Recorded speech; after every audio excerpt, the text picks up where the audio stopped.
in the deck, which I've no doubt we can get you access to as needs be. Then we're going to look a very quick look at some changes to forms-based authentication and again how that works in Outlook Web App. And then finally we're going to wrap up by looking at the load balancing piece. What are the options with 2013? What are the changes? And how does that affect your deployment?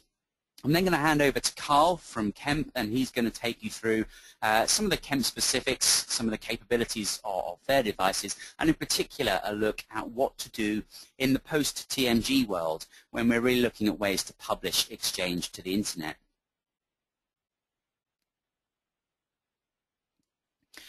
So before we start, I'd just like to a little bit of publicity here. This is something which a couple of my friends, Neil Johnson and Nicholas Blank, and I have put together recently, which is Design, Deploy and Deliver an Enterprise Messaging Solution. It's a book that's recently been published by Cybex, and again, it's one of those, it's on sale now. I'm more than happy if everyone would be interested in taking a look.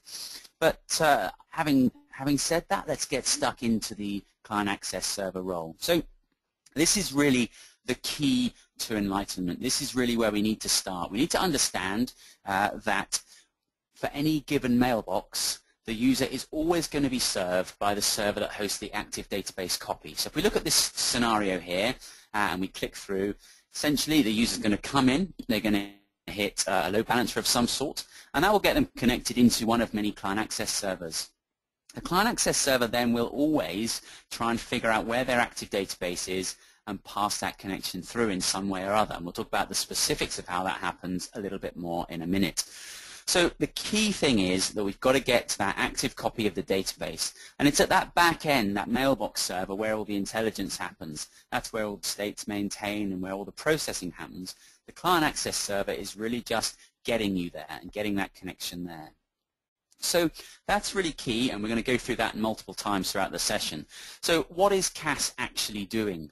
It's doing three things, maybe four, but it's essentially doing authentication.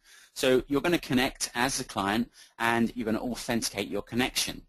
And once it's done that, it can then locate your mailbox. So by using the Active Manager technology built into the database availability group and the high availability model of Exchange, Exchange will locate, the CAS will locate your mailbox and then get the traffic there. And it's going to get that there in a couple of ways, either proxying or redirection, much in that same way that we're familiar with from the last 2 or 3 versions of Exchange back to 2003. So we're going to authenticate the traffic, locate the mailbox, and then pass that connection through. And so the key thing really is that CAS is not holding any content. It's not generating content. It's simply acting as a proxy. A lot of people have called it a dumb proxy. There's a lot of clever stuff going on there, and you'll see some of that in action when we walk through some of the protocol flows. So the key thing is maybe perhaps let's call it a smart proxy. Fundamentally, it's getting your connection, authenticating it, locating the mailbox, and then proxying or redirecting that connection through to the back end. Okay, so another question which comes up time and time again is, should I multi-role CAS and mailbox? We've got these 2 roles in Exchange Server 2013. In 2010 we had 5 roles. Really 2013's got just these 2. As you may remember, at the end of the 2010 sort of life cycle, we were really talking about multi-role servers there. And absolutely that is the case again with 2013. So yes, you should always really look to put CAS and mailbox together. And it's a pretty simple reason why. This is an example whereby, let's say you deploy 10 mailbox servers based on your requirements and 4 client access servers. That gives you 14 in total. Now, why would you then not just do 12 multi-role servers? You've now increased the overall CAS availability by 300%, as it says here, and decreased the server count by 2. So fundamentally, you've gone for fewer servers, you've gone for a more highly available system.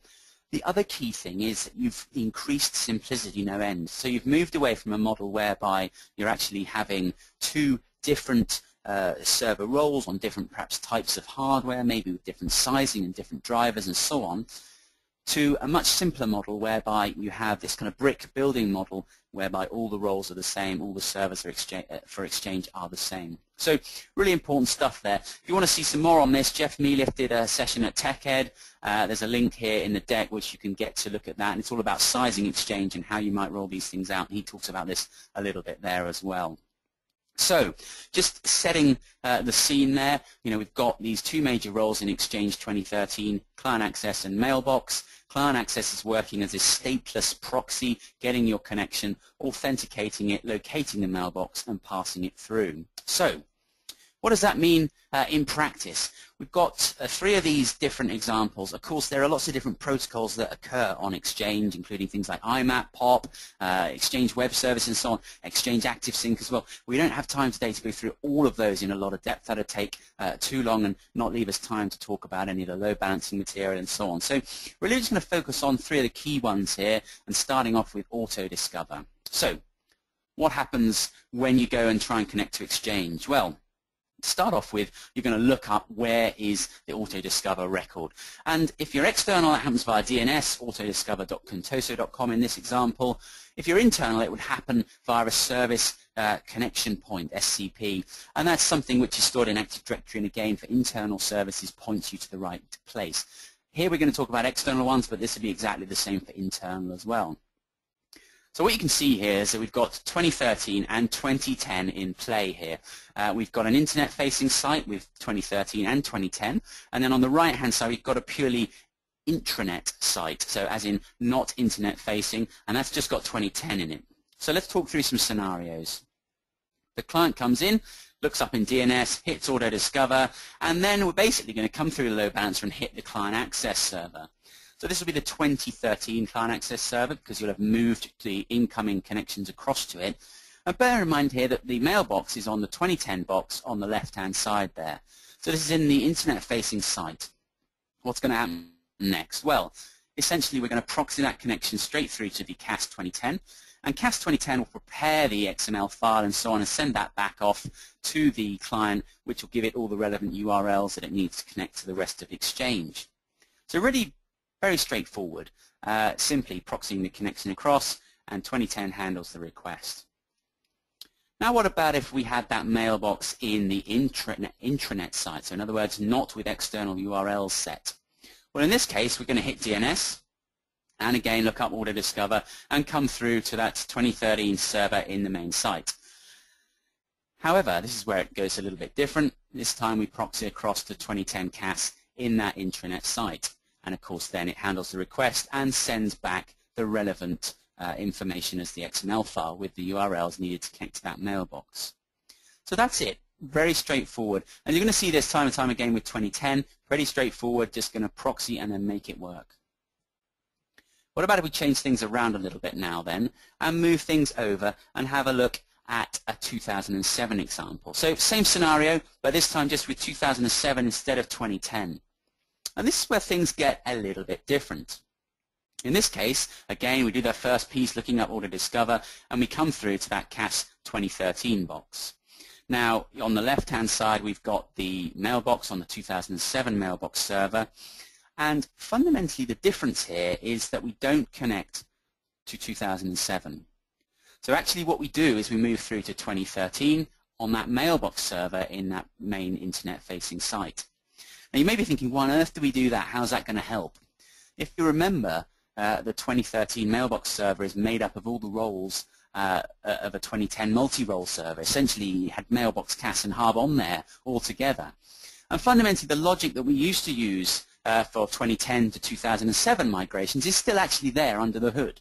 So what we're doing then is using some of that logic to prepare the appropriate Autodiscover request and send that off to the 2007 client. So we're absolutely going to provide the right URLs for that 2007 mailbox, but it's actually the 2013 mailbox server that's handling it. And it's just one example of where 2007 works a little bit differently, because fundamentally we couldn't go all the way to rewriting 2007. We didn't have the mechanism of releasing another service pack because it was really out of band for the 2007 release. So like we did with 2010, we released Service Pack 3. We didn't have a mechanism for doing that in 2007, and so we changed things around and made things work a little bit differently. Okay, So that's a look at the setup there in 2010 and 2007 in the internet-facing site, and it's a very similar approach if it's in the intranet site. Again, we come through to that 2013 mailbox server in that internet-facing site, and that will prepare the relevant URLs this time to get you to that 2007 mailbox in your intranet-facing site. So there we go. That's Autodiscover, a relatively straightforward place to start. Now things get a little bit more interesting when we come on to look at Outlook. You can see really with Outlook in 2013 that things have changed a little bit. You know, we're no longer using MAPI to connect directly to the mailbox database in any form at all. We're actually going to be using Outlook Anywhere, so RPC over HTTP. Now, that is only the case for 2013 mailboxes. If we're still using 2007 or 2010, then we'll still be going direct either to the mailbox in 2007 or to the RPC client access service or the client access array on 2010. However, for 2013, we will be using Outlook Anywhere. So, and a question you kind of have to ask yourself is, how does that work? Well, when we do the Autodiscover, one of the things we'll be giving out are the providers. EXCH for the internal connectivity, tells you how the clients connect internally, and EXPR for external settings. But what's different about 2013 is it now gives out 2 EXHTTP nodes as well.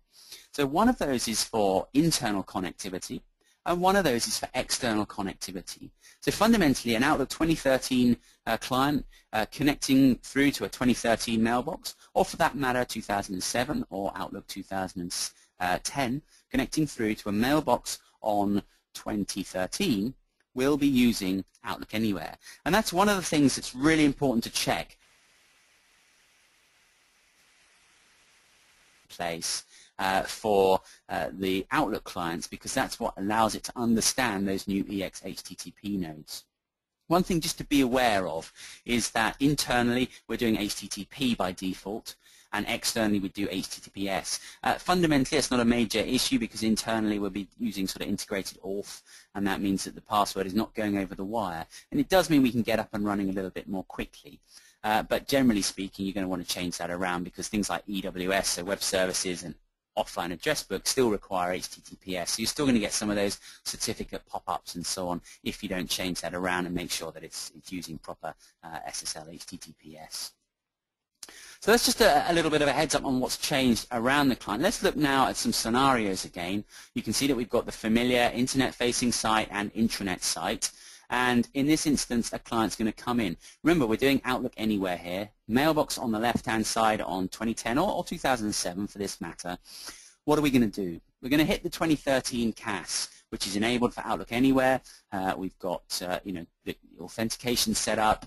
The key thing here is that what we're then going to do is proxy this connection to the same version of CAS as the mailbox. So we're going to go across and hit either the 2010 or the 2007 CAS. What's really important is that you need to make sure that you've got Outlook Anywhere enabled on that CAS box as well, and that you've got all the namespaces set up that is required. So it's got to really match the namespaces that are coming in from the internet.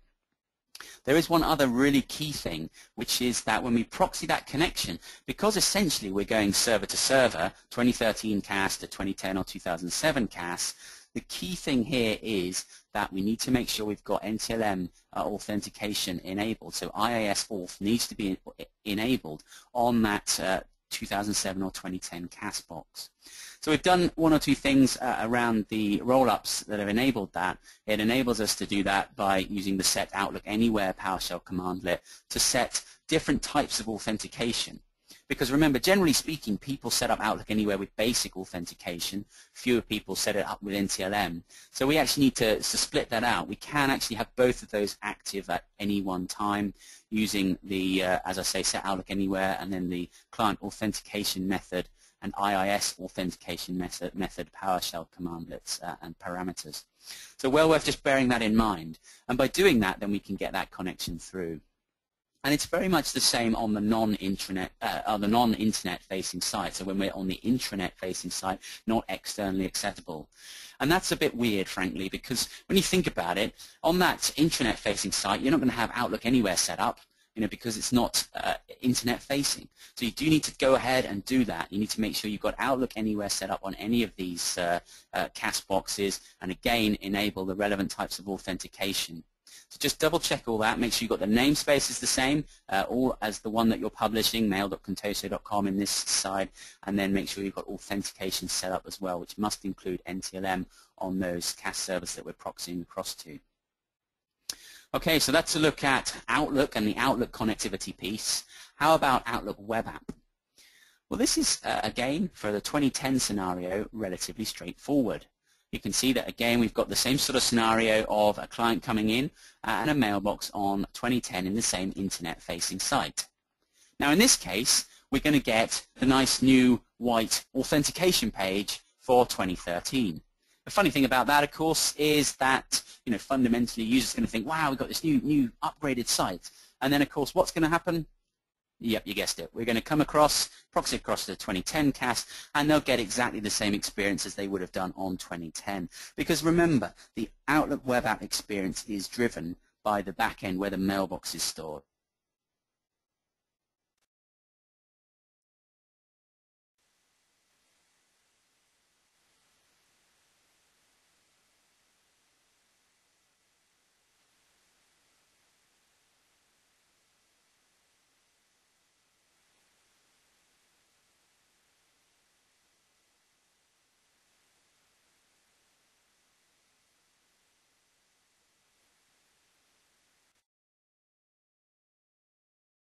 The intranet-facing site. In this case, again, absolutely the same thing happens. And you're getting this pattern now. 2010 really, it just kind of works, basically. We proxy that connectivity across and it just kind of works. So we get through as follows. Now, what about in a slightly more interesting scenario? What about if we've got a secondary namespace? Maybe we've got mail.contoso.com in the US or europe.mail.contoso.com to serve European clients. And what about if that client has come through accidentally to the wrong URL? So they've hit that main mail.contoso.com URL. Well, this is a scenario whereby in the past we would do a redirect. And of course we still do. So we've got a second external URL in the different site, now an internet site, secondary internet site. And we do that redirect.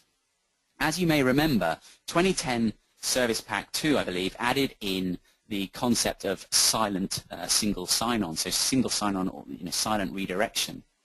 But in 2013 RTM and CU1, we actually had to re-authenticate. So we would get that 2010 log-on page when we went across, and actually we'd have to re-auth. Thankfully, of course, we've now fixed that. So new in CU2 for 2013, we've now fixed that, and we now have seamless single sign-on when we do that redirection. So that is quite a big deal because it really affects a bunch of the other scenarios as well and brings us to parity with what people were expecting with 2010 SP2. When we look at the 2007 scenario here, you'll understand why I said that really it was a bit of a funky situation, some of the stuff that goes on with 2007. We come in and again we hit the auth page for 2013. Very nice, looks pleasant. This time, what are we going to do? Well, as I said, we couldn't really rewrite enough of 2007 to get it to understand all that proxying stuff that 2013 was going to do. So this is one of those scenarios where we use the legacy namespace. Remember that from 2007 to 2010 migrations? Well, it's still here, and this is one of those scenarios. So effectively, we're going to do a redirect and say, yep, different namespace, redirect, and go across to the 2007 auth page. Remember, this is what we've just fixed though. So with CU2, we no longer have to auth twice. So it's one of those really clunky bits around RTM that we fundamentally fixed. With the release of CU2, we now get that single sign-on redirection to 2007 clients as well. So that really does improve the way coexistence and interoperability work here. When we bring this across then to the intranet-facing site, this is another one which is well worth paying attention to. Again, we come into CAS 2013. This time, though, we still need to go to that legacy URL, and of course that's on that 2007 CAS in the internet-facing site. So in this scenario, we'll hit that and then go with that new single sign-on capability across site. So we're proxying across site from CAS 2007 to CAS 2007 and then through to the mailbox server. So this is a pretty convoluted one. It does work, of course, and now it works even better, of course, with the new single sign-on in CU2. But it does mean that whenever you've got 2007 mailboxes in an intranet site, you do need to make sure you're still maintaining a CAS 2007 in the internet-facing site so that redirection can occur. Similarly, if we have another externally facing namespace, perhaps a different site, maybe in Europe again, exactly the same thing will occur. We fix the single sign-on redirection, we get that straight through, and that's just going to work there as well. So all in all, some definite improvements with CU2, some slightly more convoluted approaches, but nevertheless something that's going to work and get you up and running. Final of these protocol flows now is just about what happens if you want to present that single unified namespace. You know, in this example, we've got a 2013 OWA set up, and we've got two namespaces which don't match, so mail and Europe.mail, so perhaps you know, US and Europe type clients. Now, as we've seen, you know, really with 2013, all we're going to do with client connection that comes into the wrong site is do the authentication and redirect as we would have done for any external namespace that was different in the past. Again, obviously, as we fix the single sign-on piece, they're just going to get seamlessly connected. So not really a big deal, but they will get that redirect to a new URL link in the OWA page after logon. So, you know, what about if you actually wanted to set things up so you did have that single namespace? This is an example whereby you've done that. You've got two internet-facing sites and the external URLs are both set to the same name, mail.contoso.com. So wherever in the world a user logs on, in theory they're going to get connected. But of course in 2010 it didn't work like that. You just got to basically stuck in a loop.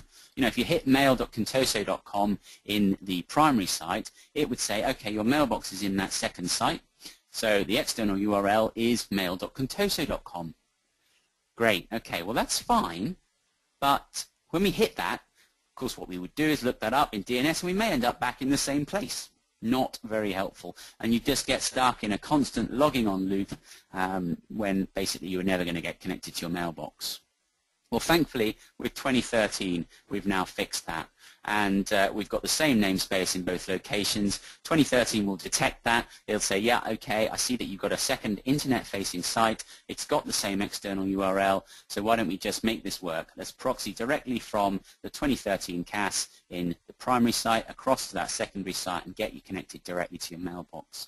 So it's one of those key examples where we've simplified the namespaces in 2013 just to make things work and to make things easier for you.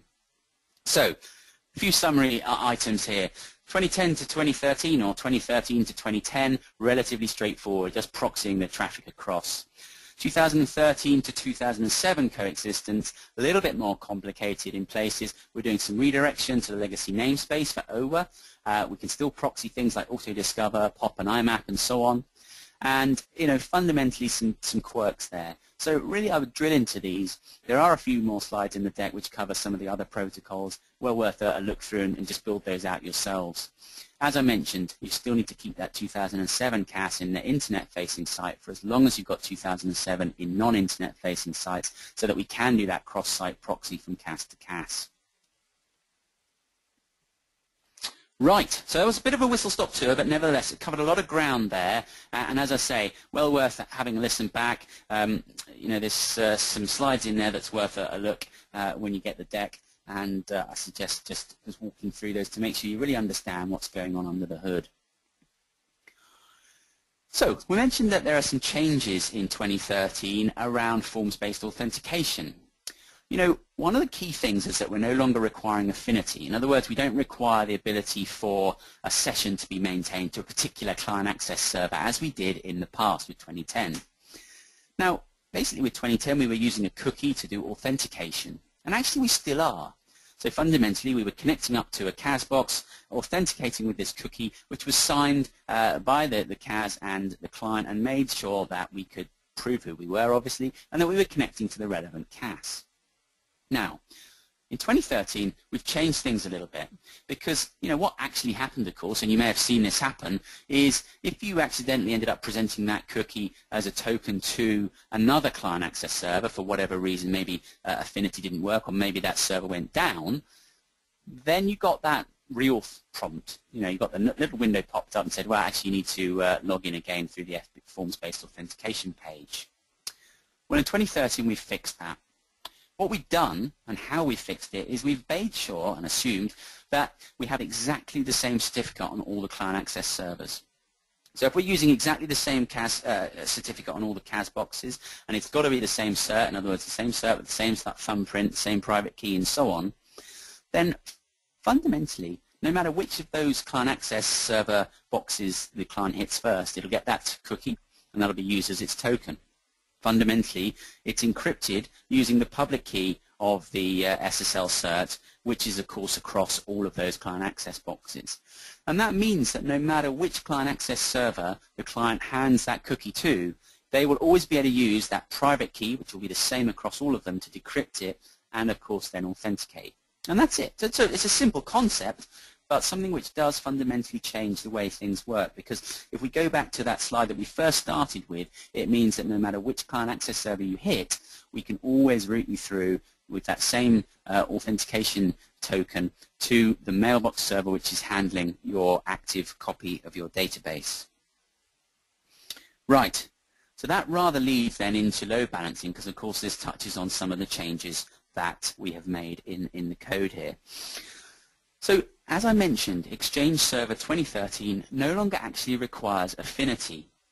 What does that mean? Well, it means that it doesn't matter if you hit Client Access Server A, B, or C at any point, really. Fundamentally, whichever one you hit for any particular connection that you make will always take you through to that back-end mailbox database. And that means that we can use much more simple load balancers, layer 4 load balancers at the TCP layer, in other words, basically TCP, IP address, and port, as opposed to having to deconstruct the packets and understand exactly what's going on within them. Layer 7, in other words, so the application layer, understanding whether it's OWA, EWS, RPC, and so on. So fundamentally, that simplification means that we can use slightly simpler load balancers that don't require the overheads, perhaps, of doing deconstruction of the SSL traffic. In other words, de-encrypting the traffic, looking at what's going on inside the protocol, and then re-encrypting it and passing it on. That doesn't mean to say, of course, that you can't do that still. Many people have invested in load balancers and absolutely can still make use of them. And it's something that no doubt Carl can just touch on a little bit later on as well.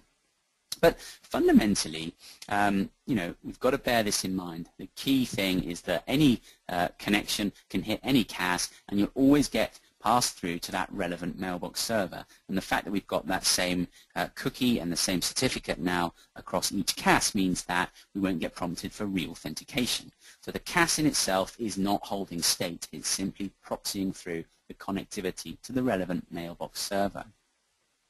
What does this mean in practice then, this whole concept of layer 4? What does that actually mean to your design and how you go about setting this up? Well, here we go. Let's look through an example. The user will get connected. So the client's going to make a request to a fully qualified domain name, let's say mail.contoso.com / and then EWS exchange.asmx in this case. So what's that really doing? Well, it's looking up an IP address, and it's going to connect then on port 443, because that's really what we use for Exchange pretty much, SSL essentially. We're going to hit that load balancer. The load balancer is purely going to see that we've come in on this particular IP address and this particular port. It doesn't actually have a clue what's going on within that traffic. So all it can really do is say, right, okay, I know that for this traffic coming in here, I've got to punt it out to one of these 2 or 3 boxes, or maybe 10 or whatever. But basically, I've got to punt it out to one of these CAS boxes. So all that's going to happen is that it's simply going to pick a CAS and send it on. But the question you have to ask yourself is, how do we pick the health? What do we do about if one of the CAS boxes is down? How do we know if the CAS box is down? Well, that's where it gets a little bit more interesting. So, here you can see an example, and we've added in the Autodiscover application as well, because of course that also sits on CAS and would be load balanced with a different namespace as well. But fundamentally, let's just focus on mail.contoso.com, the line in the middle of the slide here. We can, of course, with most load balancers, test for the health of a virtual directory. Virtual directories, obviously, on IIS run things like OWA, ECP, EWS, all the different protocols. But of course, how would you choose which one? Maybe you choose Outlook Web App because, that's the one that most people seem to be going to, right? Well, is it really? Okay, well, let's say we chose that one. So the client's coming in and OWA is down. That means that CAS box is down. Fundamentally, the load balancer will say, hold on a minute, I've tested this and it's down. I can't hit OWA. What about if the client actually wanted RPC? Didn't care about OWA at all, wanted RPC? Well, that CAS box is being marked down by the load balancer and we're not going to get connected to it. So that's fundamentally a waste of resources, because when you think about it, that means you're wasting the resources on that CAS, which the rest of the protocols could be perfectly healthy. It also means that because of managed availability within Exchange, we may get a mismatched opinion of exactly, where is the best choice in things of failover in terms of high availability model and so on.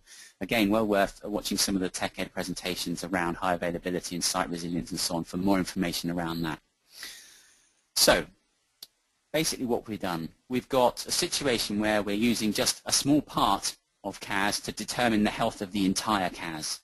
And it wouldn't matter if you built that out and selected different groups, maybe all of them. Really, at the end of the day, the rule is that at layer 4, when we're not looking at the traffic within the packets, when we're just looking at IP address and port, fundamentally the health is done at the server level and not per protocol.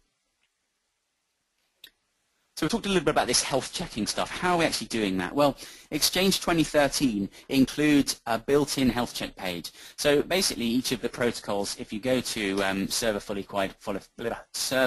FQDN, fully qualified domain name, so in our example we had mail.contoso.com or server 1, CAS 1, whatever. And if you go to that, you go to the health check URL.html, what you will basically get is a response. If it's up and running, you get a 200 OK. If not, then it's not up. That means that load balancers can use this to health check any of the ports.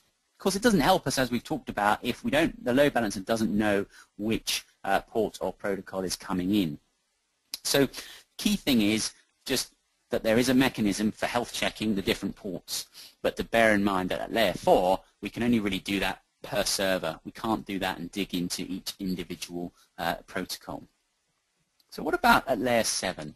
This is really what we were doing in many ways with 2010. And it was slightly more complex, and it meant that the load balancers had to be a lot more capable. They had to be able to do SSL termination. So, there is a balance here, and we'll sum this up in a minute. But fundamentally, at layer 7, connection comes in, and it comes into, say, RPC. If that RPC service is available, great, we'll get connected. But if we notice that RPC is not available, then we can still go ahead and handle connections to Outlook Web App, because fundamentally Outlook Web App is available and we'll get connected. So we can be a lot more specific around how we manage the health of our client access servers. And that gives various benefits. It's more complicated, but you do get that protocol level health, and it helps us decide where to send the traffic. So, just before we wrap this up, what about one more example? This is a bit of an interesting one. What about layer 4 with multiple namespaces?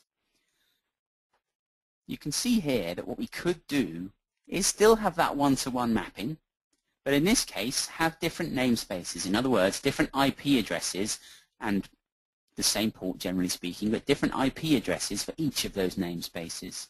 At this point, we can keep the simplicity of the load balancer, so low-cost load balancer, no need to break out the SSL traffic and so on, but still maintain that per protocol health checking, because essentially we're doing that based on each individual IP address now.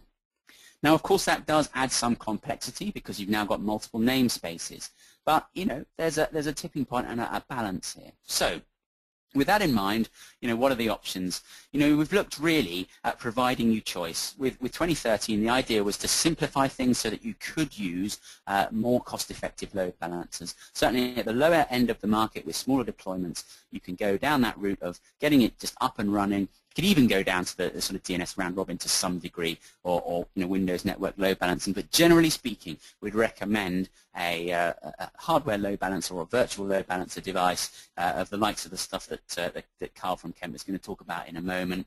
But it does give you the ability to use the lower end ones that don't have to do SSL offloading and give you a good level of high availability. If you do choose to go down that route of layer 4 with multiple namespaces, well, there's not really a problem there, frankly. Yes, you've got to put more names on the certificate, but generally certificates are a lot cheaper these days than they used to be. But from a client perspective, the only thing that clients actually see is OWA, generally speaking. So they need to know mail.todomain.com. The rest of them are all hidden by Autodiscover. Obviously, at the far end, if you want the full-on maximum availability, you can carry on using those layer 7 load balancers and do all that clever stuff as well. So with that, I'm going to hand over now to Carl, and he's going to take us through a little bit around the Kemp offerings and also about how we would manage in a world where TMG doesn't exist anymore. So threat management gateway having gone away, how do we publish Exchange? So over to Carl. Okay, thank you, Nathan.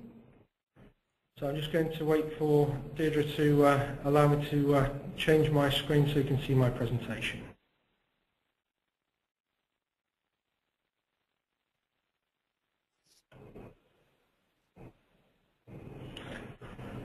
Okay, so with the advent of the TMG features within the Kemp product, we're able to replace certain elements of TMG to help with the functionality of load balancing of particularly Exchange 2013 and indeed Exchange 2010.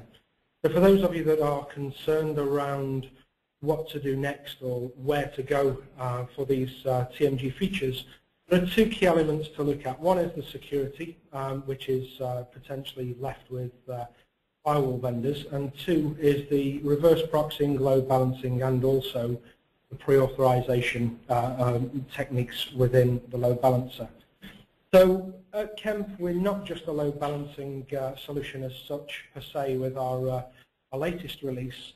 The ESP functionality gives us the ability to use two or three key parts of the TMG function, such as the endpoint authentication for pre-auth, the single sign-on, and also the persistent logging of the users. So as Nathan's alluded to in part of the load balancing piece, all of those key features within Kemp are a de facto. So throughout all of our product range, both physical and virtual products, whether that's from the SMB space all the way into enterprise and also cloud-based solutions, we have the capability of delivering layer 4 and layer 7 server load balancing and looking at the key things around the server and application health checks. So it's imperative that the health checks that are used are key to the success of keeping those applications responsive. So as Nathan mentioned, layer 4 health checks are absolutely fit for purpose, but if you can look at a deeper level of content within that URL, we're only going to mark a server down completely if the whole of those application sets are marked as unresponsive.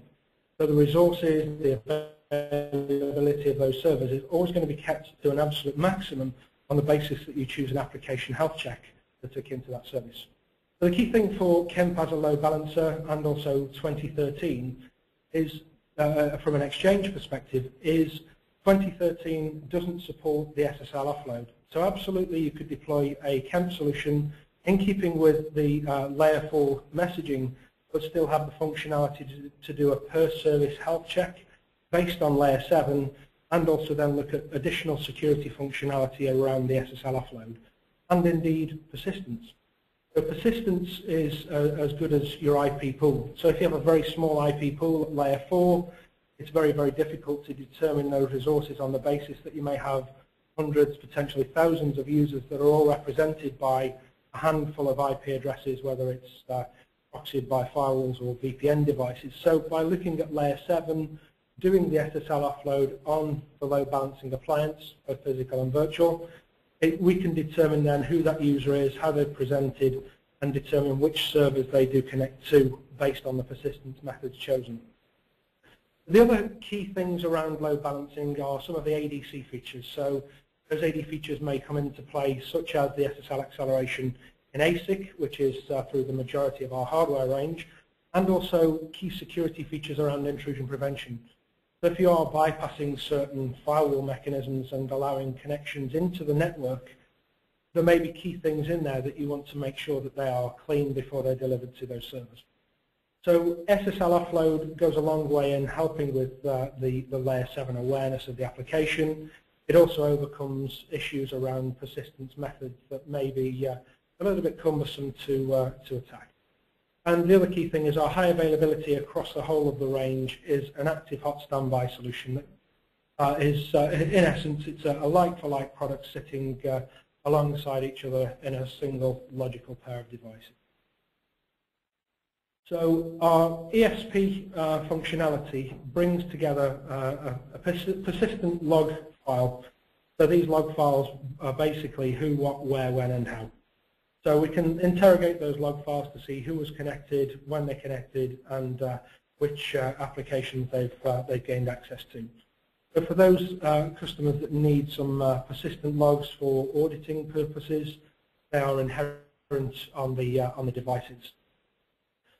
The single sign-on across the domains effectively is an LDAP authentication, so we can use the single sign-on authentication across the Active Directory domain controllers that will serve the given domain. So you can employ multiple domains within the load balancer and assign ESP to those virtual services. So it may be that you have different domains assigned to them, and based on the single sign-on methods, we can then assign a user into that pool and authenticate the user against the Active Directory to gain access to those applications. So with the latest version of firmware, the ESP options can be set on that virtual service. Now this can be set at the parent level and also the child level. So you can either set it at the top level virtual service that would apply for all of the underlying services within the whole of that service, or alternatively you can use sub-virtual services, which is a little bit later in the presentation. Ultimately what it allows for then is a single virtual service to have, for example, a single IP address, but having multiple underlying sub-virtual services. So when Nathan's alluded to the fact that each of the different components of Exchange may be needing to be carved out into individual health checks, as well as individual entities within the load balancing, it gives us that functionality to do that, but publishing a single IP address. So it's very, very easy to deploy a load balancer in a complex environment with the layer 7 functionality, SSL offload, and also the single sign-on process. So the single sign-on domain must be created before enabling any ESP on the virtual service. So we have to be able to talk to the Active Directory before we go through that process. There are a couple of test metrics on there as well that you can test for authentication against a particular user, just so that you can ratify the configuration. When we do then configure the allowed virtual hosts, for example, you might put /ECP asterisk or /OWA as the virtual directories, and also the virtual hosts are going to be the domains that you're going to employ with the ESP functionality. And then several levels of client authentication allows us to use either basic authentication or the forms-based authentication. So they're presented with either a pop-up box in the conventional local authentication methods for Exchange, or alternatively, if it's a forms-based requirement, they'll be presented with a Kemp logon script with a web front end. So the client authentication methods that are used are a forms-based authentication, which opens up the opportunity to proxy a typical sort of Outlook web access style page within the virtual service. And then the authentication can also be set to none or basic based on the server requirements. So in Nathan's presentation, we've alluded to both NTLM, basic, and the forms-based. At the moment, there's no KCD for any of those that are interested in Kerberos. That's something that needs a little bit more investigation. If there are clients on the presentation that need to investigate that further, please by all means do get in touch with your Kemp representative in region. So the single sign-on image set that can be set, it's either an exchange look and feel or alternatively a blank base customization form. For the customization, we can change the greeting message or a couple of the key parameters in there in the version 1. Our version 2 ESP module, which will be available in our Q4 sprint release, so that's going to be somewhere within the next 2 to 3 months. That will allow a lot more customization of the image set and also the messaging, so you can personalize that a little bit more towards the company logo, look and feel of schemes, etc. So onto the sub-virtual service function. The sub-virtual service doesn't then require a dedicated IP per service anymore. So as a single entity to create virtual services, when you look at all of the different components of Exchange, typically these previously to our legacy versions of firmware typically demanded an IP address per service to be very, very specific around being able to do things like SSL offload, health checks per service, and also then context-based usage. So looking at things like content switching and managing that piece. So by having this sub-virtual service function, it gives us the ability to do the individual health checks, but also then just publish that service using a single IP. So the management of the virtual service, the management of the load balancing of those virtual services comes back to square one. Very, very simple, very effective, and easy to deploy, which is what we're all about at Kemp. So the other thing that may be necessary is for you to apply some content rules. So with our templates that are available on the website, so at kemptechnologies.com, click on the Resources tab, and in the downloads you can actually gain access to 2010 and 2013 templates that make all of the deployment of an Exchange solution very, very simple. How we've done that is we've taken best practice rule sets of what the virtual service and the sub-virtual services parameters need to be. We've included things like SSL offload. We've already created the health checks and enabled you then to just create the IP address for the virtual service. There's a couple of changes in your DNS, applying the certificates to the load balancer, popping a few IP addresses in there, and then ultimately adding your real servers. So as with Microsoft, they've simplified their 2013 deployments wholeheartedly on this. We've also simplified the deployment of the load balancer in a very, very similar way. So the content rules will apply to each of those virtual services, and we can pattern match based on some regular expressions to determine whether it is an OR request that's come in or an Exchange ECP request that's come in, and assign those then to the virtual services.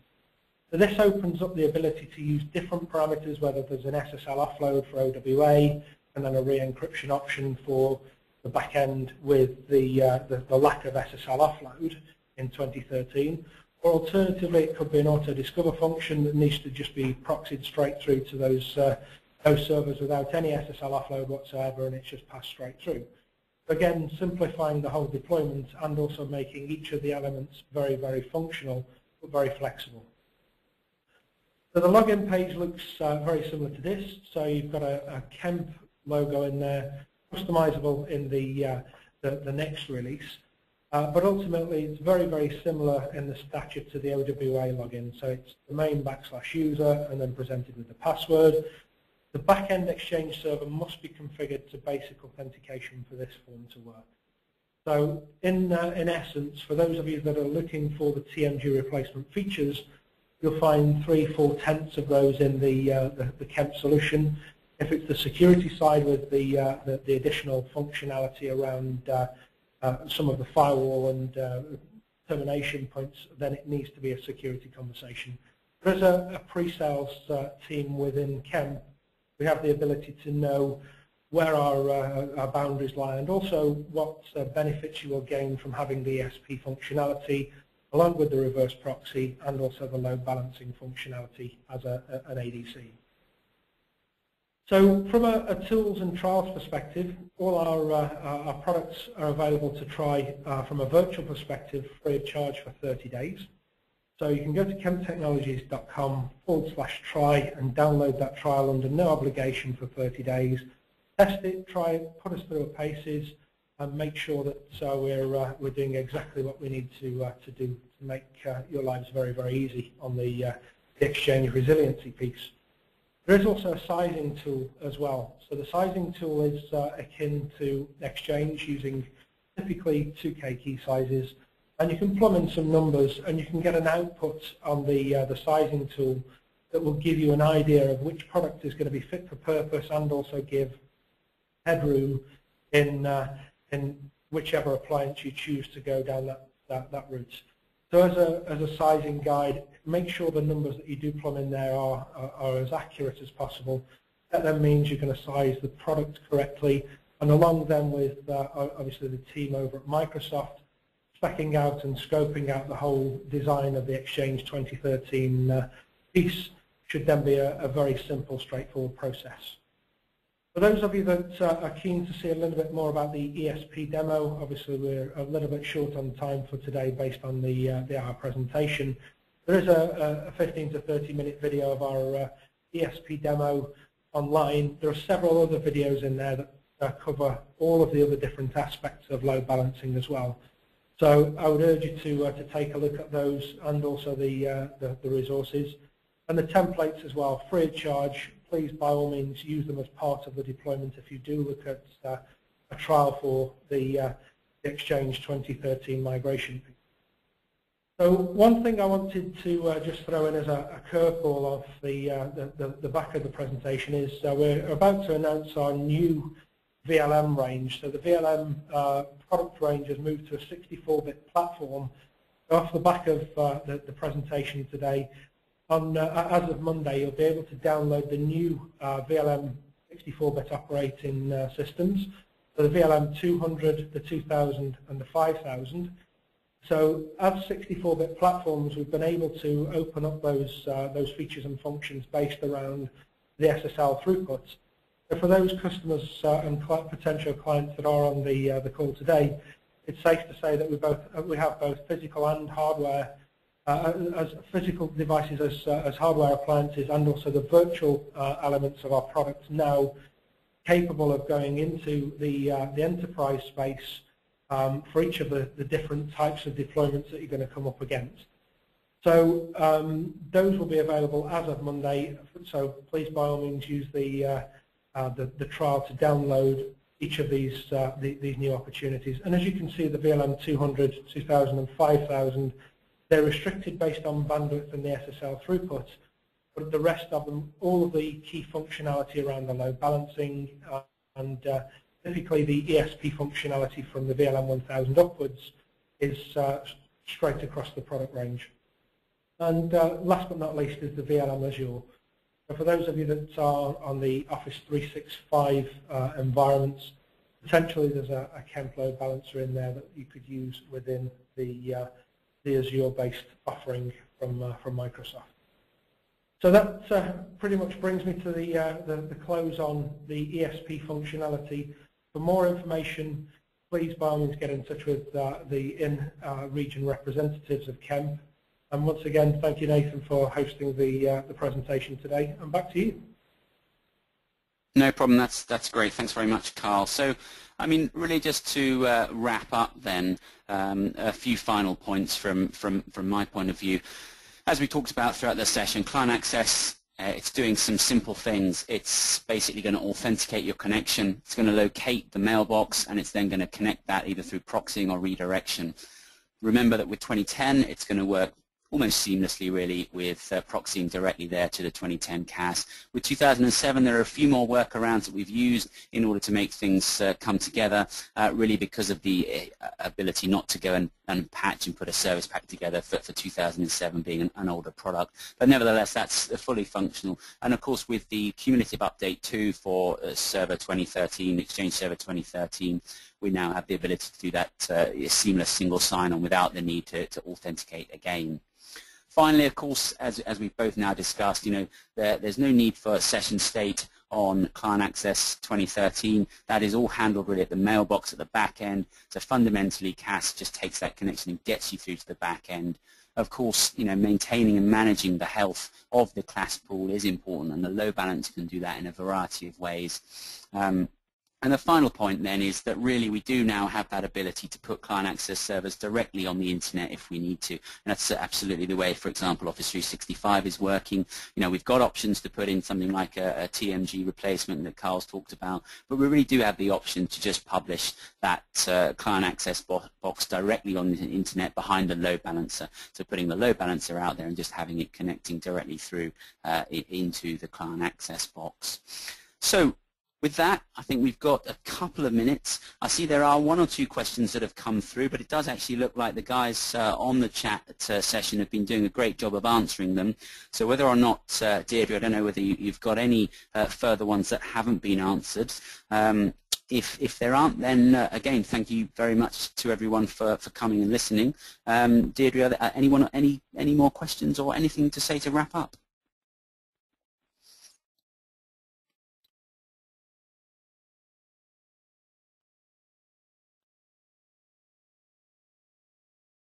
Okay, that's looking like a no. So at this point then, thanks very much for everyone for coming along. Thank you very much for Carl and Kemp for co-presenting at the session, and no doubt the session will be online with the Kemp's website shortly.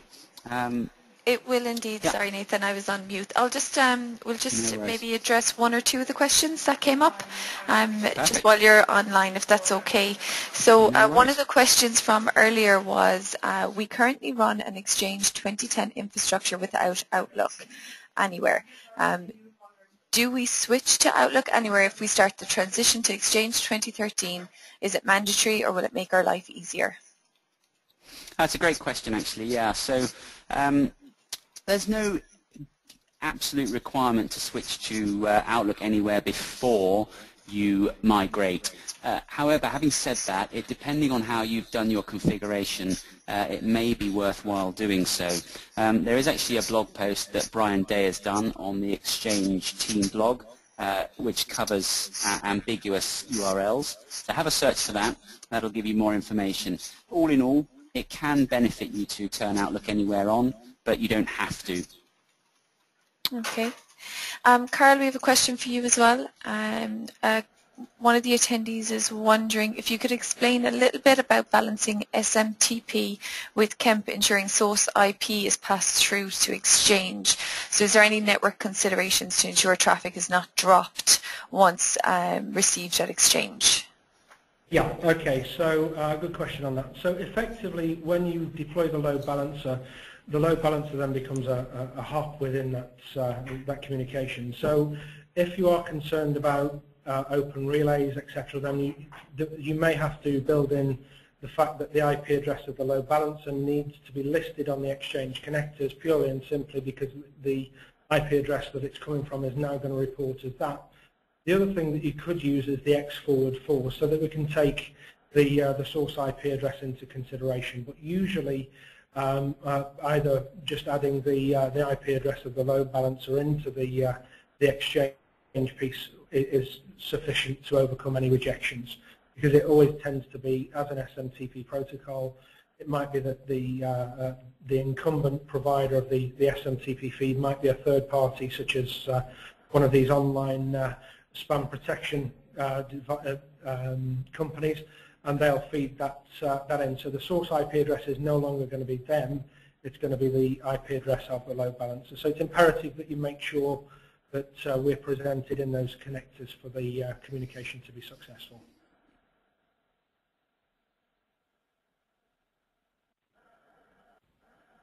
Okay, back to you, Dee. Thanks very much, Carl. We've another question here from Gareth. if in the back-end Exchange is set to basic authentication, doesn't that cause the OWA health check HTM to fail? He seems to recall Nathan saying that the MA health check HTM is dependent on FBA. That's a good question. I must admit, I'm not sure off the top of my head on that one. It may be something that we'd have to circle back round on and double check. Sorry about that. Yeah. Okay, perfect. What we'll do is we'll be able to post answers to questions online on the Kemp website or Kemp blog, and we'll send the link to everybody who has attended as well. So we'll just maybe wrap it up with one more question. Let's see what we have here. Michael has asked, what happens if a database move happens on the MBX server? Will the client connection be redirected through CAS Kemp? Yeah, so the key thing there is that actually your client is connecting obviously to the client access server, which then obviously gets you through to the back-end mailbox server. Obviously the mailbox itself can move around between different mailbox back-end databases, and that connection will be redirected as necessary to get you to the relevant one. So absolutely, yes, that would continue to work. Okay, fantastic.